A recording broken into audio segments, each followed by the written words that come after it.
Advisor, Prof. Henning Schulzrinne, from Columbia University. Thanks, and a lot of you there, staff and student while working at Vancouver and Columbia. So he is, I know, Julian, Clarence, Levi from Computer Science, Ph.D. from University of Massachusetts Amherst. He also started the CTO for FCC. We have Monisha speaking later. He also spent time Senator Ron Wyden's office and also Broadband Advisor NTIA. He has been also a active contributor to both IEEE ACM, ACM, and a lot of the protocols that you're using today, like special initiation protocol, RPR, DSP, etc. He has got 70 plus liquid for comment. And I have been personally influenced by Dr. Schulzrinne.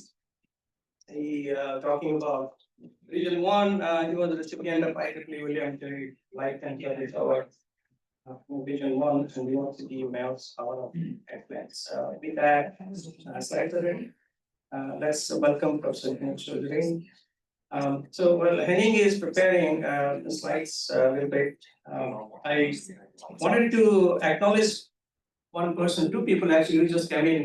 Professor Das from India Council Chair, he was visiting United Nations to receive a prize for an Institute for Sustainability, just talking about sustainability. And I said, if you're visiting DC, please stop by. So his Professor Debabrata Das and Mr. Sharshidhar from IIIT Bangalore. Just wanted to introduce them while Henning preparing the slides ready. So I know, thank you for coming, Prof. and Dr. Leader. And I guess you want to say a minute or two? Thank you, Professor Ashutosh, and thanks to see all my things. So it is a very important area. So this CTO has been going on, and we had designed long back the networks for around country to.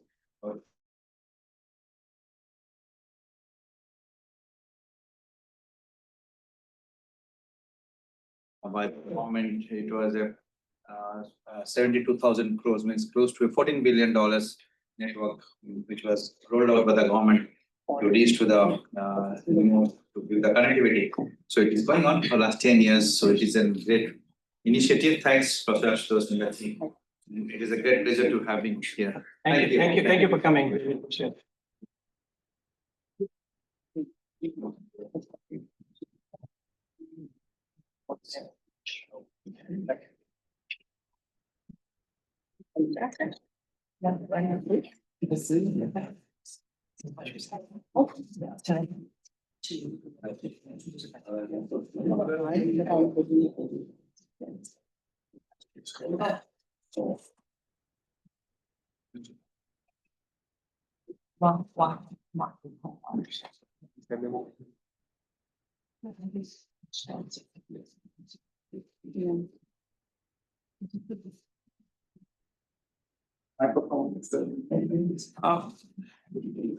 Okay, I hear something.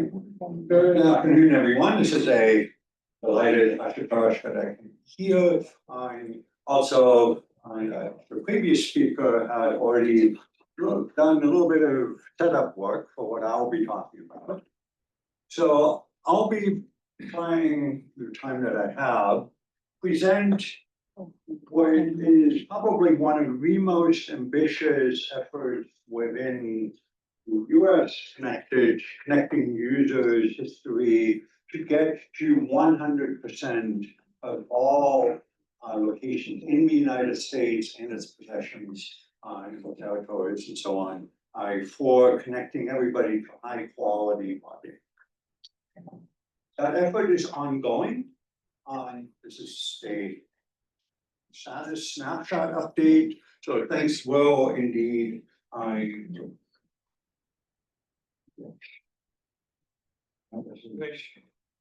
Doesn't seem to do anything.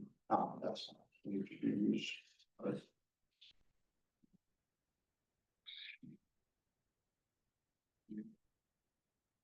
No, okay, great. So this is subject to change, so what I tell you today may not be quite true a week from now. I am not, I'm given administration changes that are taking place, so I used to work for NTIA, the agency that I'll be primarily focusing on until December. I am on the outside now, I'm connected more.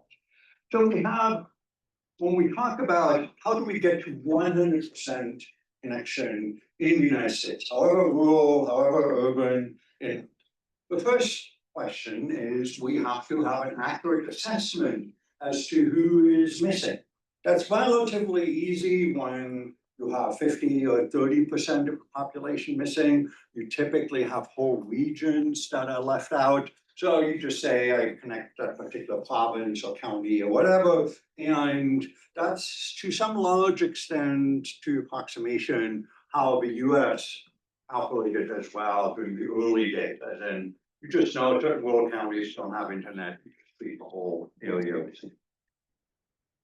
The next question, even if you say we want 100% connectivity, is connectivity to what? Does it just mean that you have some internet that's good enough for email, or you want to do beyond that? Beyond that, the next question is, okay, who's going to do the what? Now, in almost all countries, even in countries that have a much more government involvement in industry than the US at least used to have, there you have a notion that typically it's private or semi-private entities that are providing the service. It's not actually the government, unlike many other social services, for example, where Medicaid, say, is provided typically by the state government, even though it's done by private providers, doctors, and so on. It's also helpful to get some idea as to what causes these locations to be left out. In some cases, it's fairly obvious, they're just remote. In other cases, it's more complicated. I'll get maybe an example of that. And then what should be the role of government and what layers of government should be? Should it be just facilitation? Should it be funding? Should it be supervision? Whatever. And I hope you spend a fair amount of time out is now that we have at least gotten through a large part of one ambitious attempt to make that happen, can we learn some lessons that might be applicable as we continue that effort, or maybe that other countries might at least look at. The idea of providing connectivity to everybody is really old. We tend to forget that, like connecting the unconnected as if it's something 5 years old. But really, it goes back to the early days of telephone service. Indeed, the notion of AT&T as a national private but regulated monopoly was based on it was one system, one service. And so the idea that everybody, even in rural areas, would get access to them. So that worked more or less, as in like in the United States, almost everybody who wanted had landline telephone service at reasonable rates where urban and rural rates were largely comparable, largely based on cross subsidization, as in business customers and urban customers were implicitly, it wasn't visible on your telephone bill, it was implicit subsidy. That model collapsed in the United States in 1996. In other countries, it collapsed when their respective PTTs got privatized, because now the notion of cream skimming could take place, as in the new entrant would decide to serve only urban or high-income customers or business customers. All of those that previously subsidized low-income and low-density customers, and then areas living low density. So it was recognized early on. This is not a surprise to anybody. That was recognized during telecom reform in the late 90s that you needed a compensatory mechanism to deal with that. And so the US government primarily at the federal level initially, had created a alphabet soup of programs and entities that dealt with it. It would take far more time than I have, just to illustrate the diversity of entities that in the United States currently subsidize primarily rural but also low income broadband. It's the Federal Communications Commission, it's the US Department of Agriculture, it's NTIA, which I'll be focusing on, it's the US Treasury Department, it's the Appalachian Regional Commission, and I'm probably leaving out a few that have done that more temporarily, as in they don't do that routinely.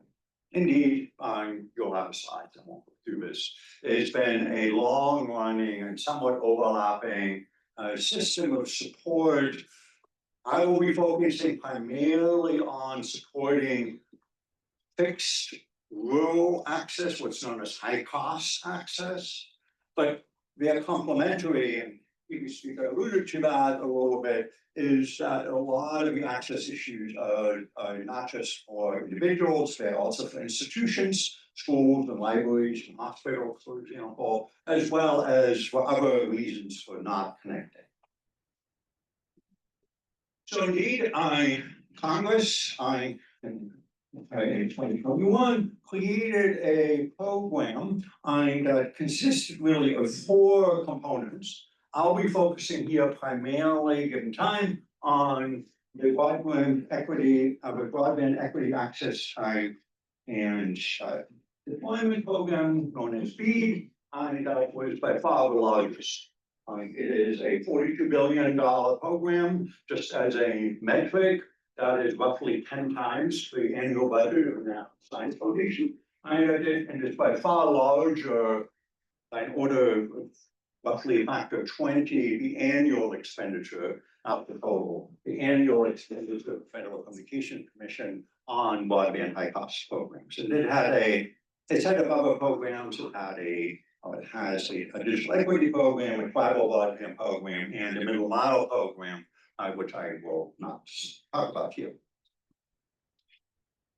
When we talk about connecting the unconnected, we really need to keep in mind that while as engineers, we tend to think of physical infrastructure, as previously, so generally known as availability. Is there physically connection of some sort available of sufficient quality and reliability available at a particular location to a particular person? It doesn't matter unless you create a government subsidized service that you don't pay for, like a road, say, and then people have to pay for those. And even though the cost of access may not be a whole lot when you're making a decent salary, $60, $80, $120 is a lot for somebody who has a very low cash income in particular, that they would have to pay that fee out of. And then you have to make internet access relevant, particularly if you want a higher value educational telemedicine type of applications. Indeed, you could argue that while we often focus on the access issue based on density, rural versus urban, it is largely in the United States also a money access problem. As in, this is Pew Foundation data that has been tabulating that access to home internet access is largely almost all richer households that are above the median household income on average. It is relatively much smaller fraction of people who earn less than that, particularly the lowest incomes have it, and just a variety of reasons that you can imagine, as to education, and obviously just simply cash. One other interesting factor, again, that deserves much more exploration is countries of roughly similar economic characteristics. So these are all the OECD countries. So these are generally higher income countries, industrialized countries, whatever you want to call it, have had very different, historically driven, and it's not explained by density, it's not explained by other factors like income, the mix of technologies has differed dramatically. And so you see these changes where some countries have heavily invested in HFC and hybrid fiber coax technology initially for analog entertainment, TV entertainment. And then that became, as we all know, kind of a conveniently capable access infrastructure for about 80% of the population. In the US, I highlighted that here is an outlier. A much larger fraction than almost anywhere else has had access to cable infrastructure, which helped the US tremendously. This is one of these unintended, unplanned benefits. We had a lot of cable TV that gave access to up to gigabit now, access to high-speed internet at very low cost. You just have to deal with the last 20%. Indeed, largely, the density of households measured as households per road mile, not per square mile, but per road mile, determines which technologies are suitable. From fiber at the highest densities to really satellite only one, and then other technologies kind of playing various roles in the middle. So the next question is, what is the speed that we need for internet access? What should we define as, do you as a location, as a family, have high-speed access to high-speed internet versus you do not? So any government or any entity, any so-called science research has to not just say, well, you've got something, you got whatever, you can do email, so that's good enough. Well, at least you can make that explicit. Otherwise, you get very different numbers that also next. So generally, we've had roughly up to now 3 steps of defining, as the Federal Communication Commission that traditionally has defined this threshold, in that, namely, that you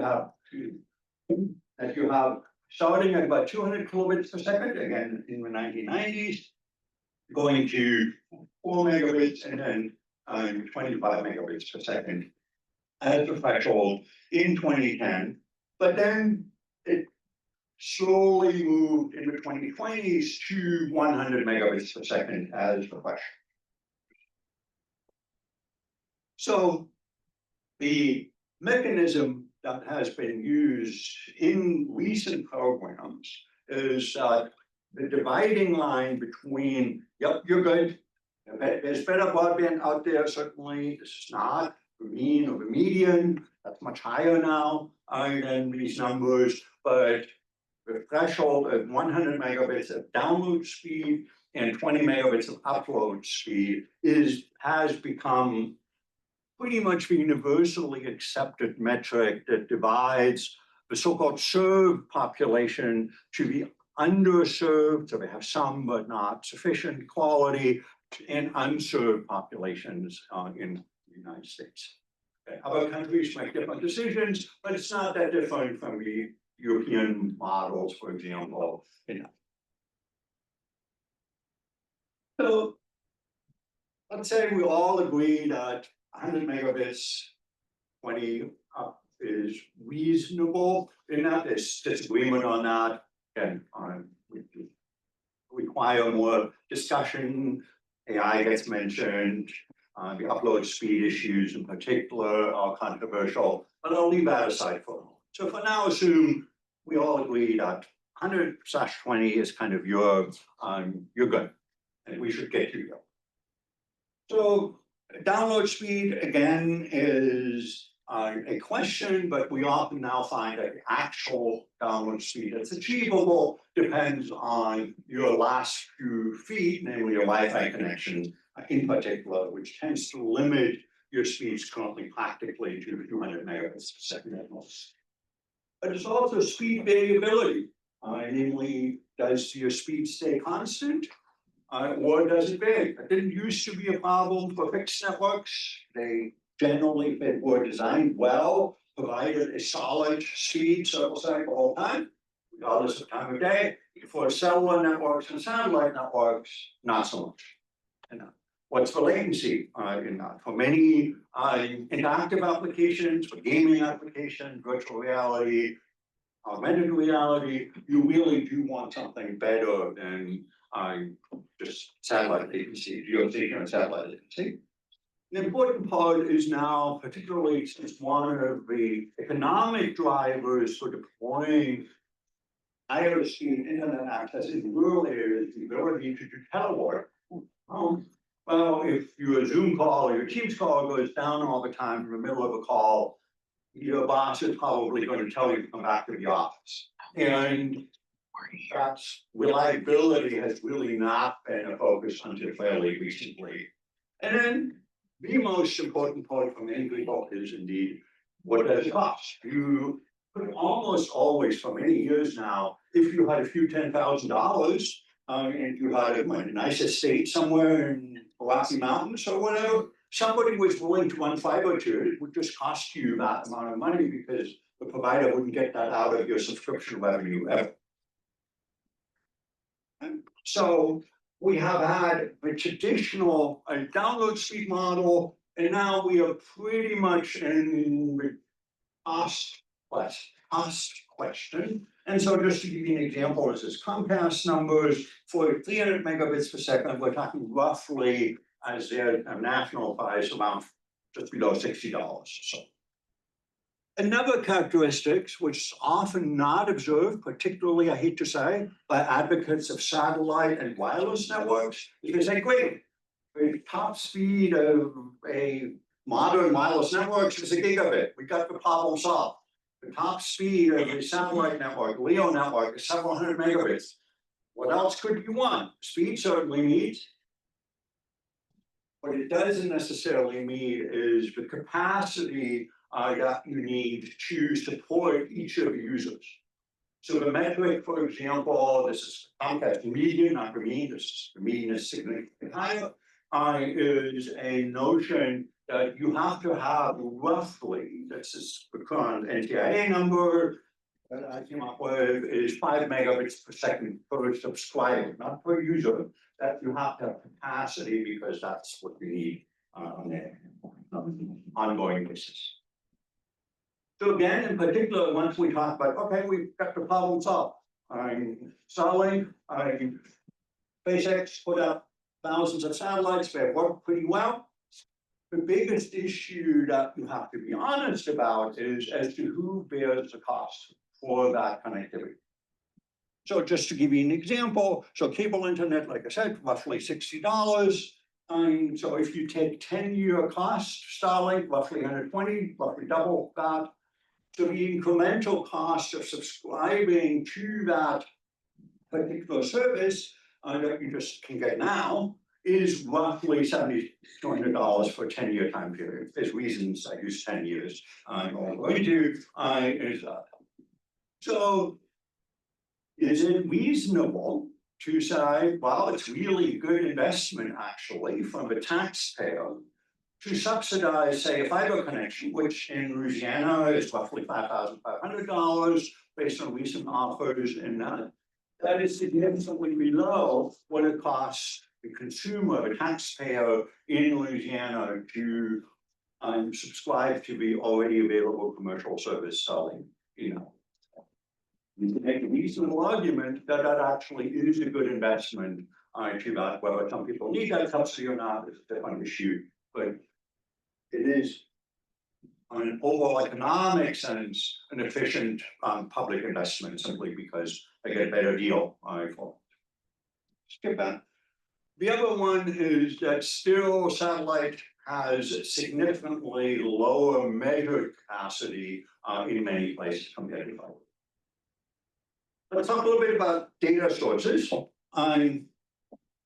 So defining what you mean by connected looks quite different. The map looks quite different depending on what you have it. So who has seen the broadband map.fcc.gov? A few people.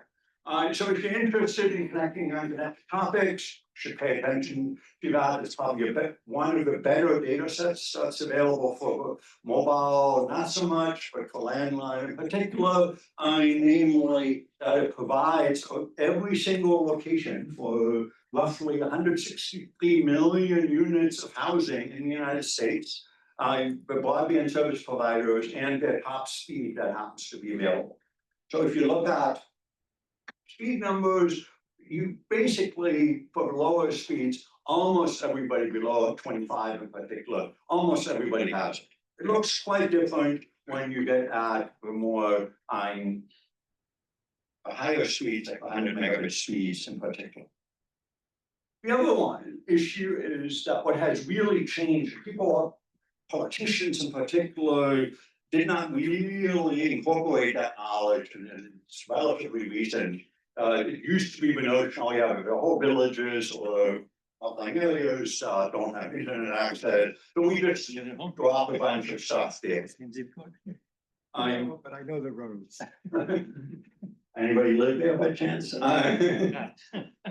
And what has happened now is that in almost all areas, so there's some areas, particular Indian reservations, where that's not the case, but in most areas, you get something that looks kind of like that.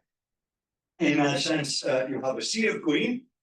I got a sea of green, locations that are served at 120 level. And then there's, for whatever reason, isolated locations in the middle that, for whatever reason, didn't get service so far.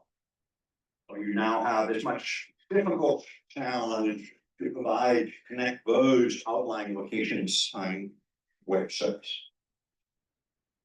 I'll talk for a minute. The other thing is that during the program duration, so like I said, BEAD started roughly in 2021, 22, depending on what you set them mark. And in parallel, we had the COVID era programs, which was used largely to subsidize rural broadband connectivity at several $1 billion.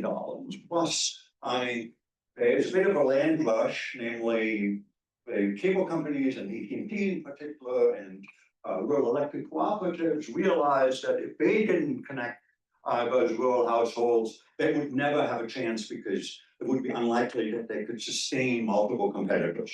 Now, so the number of locations actually dropped dramatically between the program initiation and today. Very briefly, what is now happening is I distinguish two versions of the BEAD program: BEAD Classic, the one that I worked on, and New BEAD. So the New BEAD started in roughly late January, but didn't really get formalized until June, which dramatically changed the technology component in that.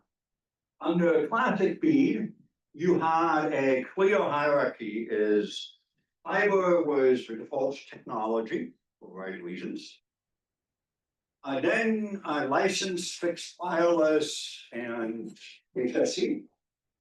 And if those were unavailable under unusual circumstances, states could use unlicensed fixed wireless, and they could use LEO technology. So it was relatively straightforward, except for the highest cost locations, it was fiber, and then some middle ground. And under the new regime, you have a much more technology neutral notion, which has made the program much more complicated.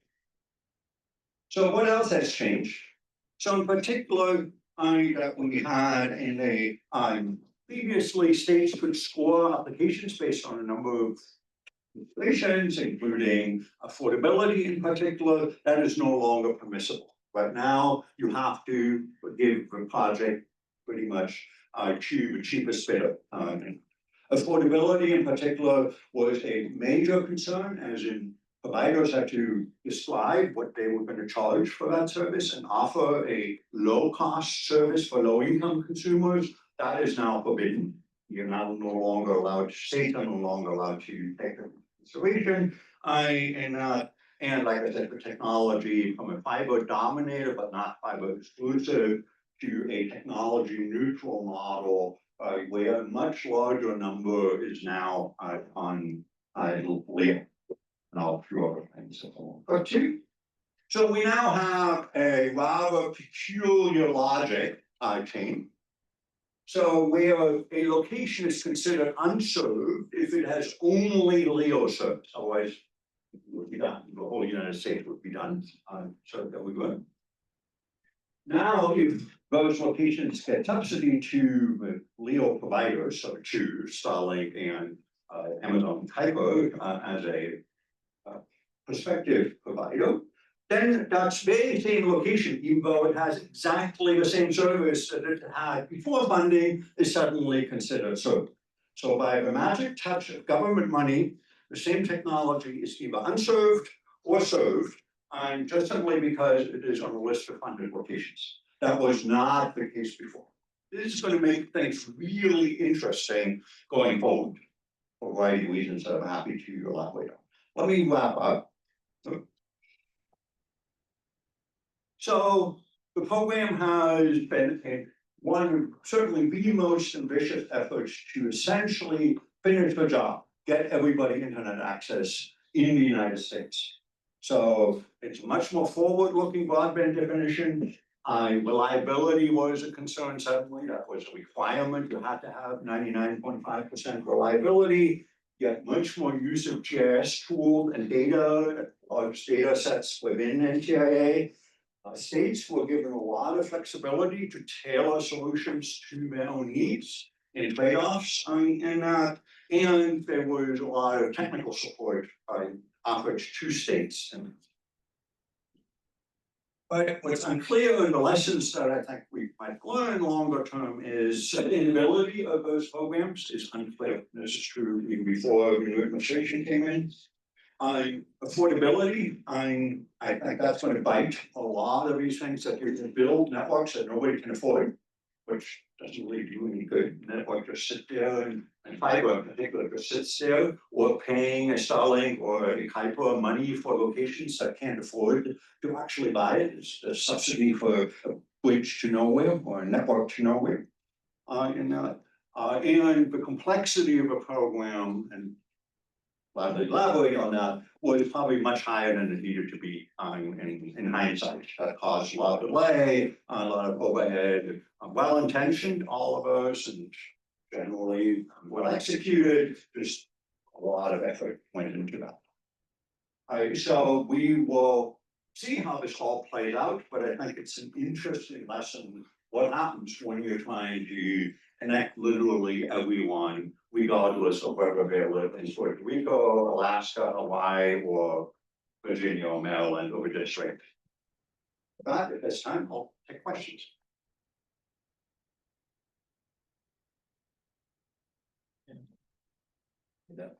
Microphone, cool.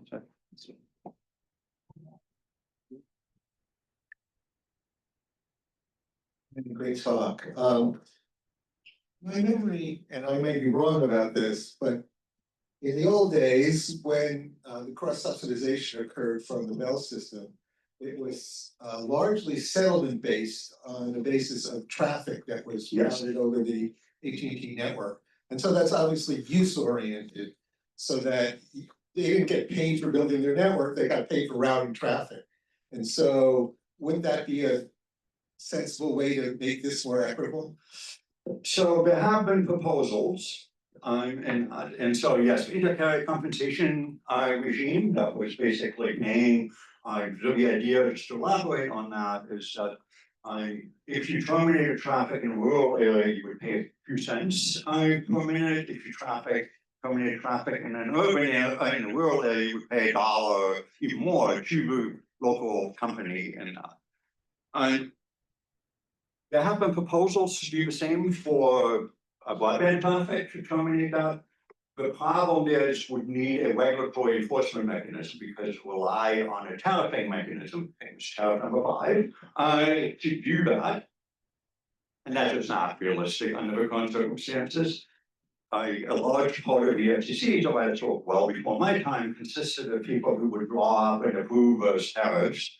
And they had all kinds of perverse incentives that we don't want to replicate. So as much as I tend to be more a regulatory friendly person by sort of nature, we are replicating intercarrier compensation model. The European telcos are really trying very hard to get there.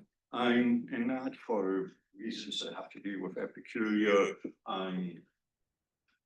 competitive position that we talk about separately is it's just not likely that that's going to happen. And the amount of traffic that goes, unlike phone calls, where lots of people call rural areas because it's really proportional to the population, the amount of traffic going to rural areas is relatively speaking modest. So we're not, unless you get Netflix to pay every other.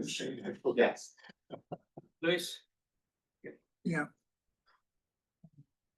This morning, I think it was one of the very first slides showed the future meetings.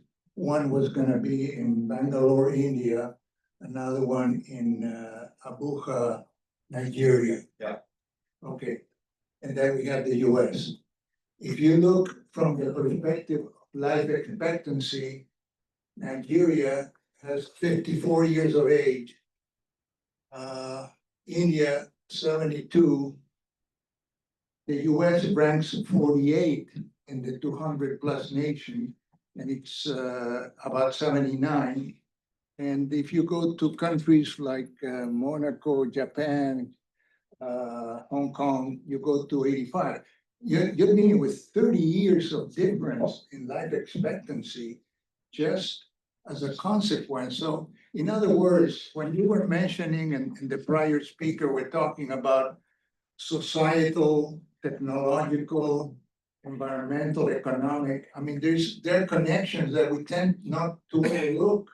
So it's not just G4, G5, G6, it's all the implications that this have profoundly in terms of what people might live or not. Yep. And just to, there's a very interesting paper that outside of the area where somebody looked at the advances, and again, within the United States, I'm going to focus on that for a moment, of advances in healthy lifespan in particular. Actually, most of the advances in the United States are made in rural areas, in urban areas. Many rural areas have exactly the same life expectancy like they did in 1920.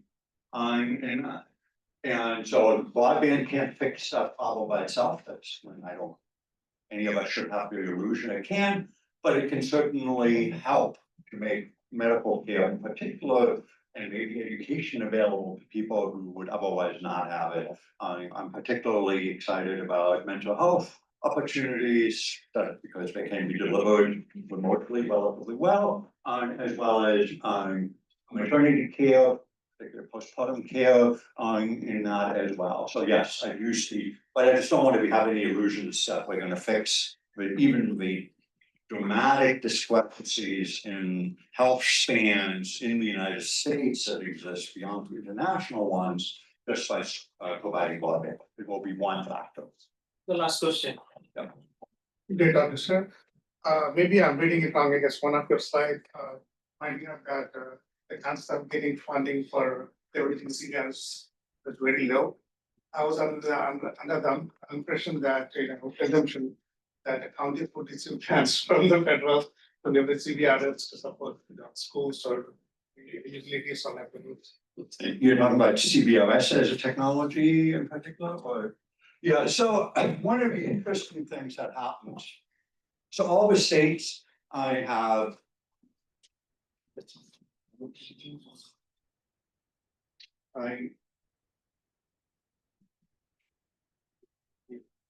all the states have now turned in, almost all the states, I have turned in the results of their bids. Fixed wireless has been a great loser. And it's essentially the first approximation with a few states exception. Almost all the money is going to fiber and to LEO. And what has happened is fixed wireless is now in this comfortable middle where it is much more expensive, even cheaper than fiber, than LEO. And it doesn't provide what's called priority broadband services, and that includes 5G access to base stations, for example. And so it has this problem that it's one of the great ironies that wireless service providers in particular have advocated for much more technology neutral applications. That has probably been one of the greatest own goals that any trade association has ever managed, as in the money that they hope they'll get is going to Starlink and pipeline. Simply because of the technology neutrality issues. Okay, Sudhir, I know you wanted to ask, you have a small comment here, okay? So let's give a round of applause.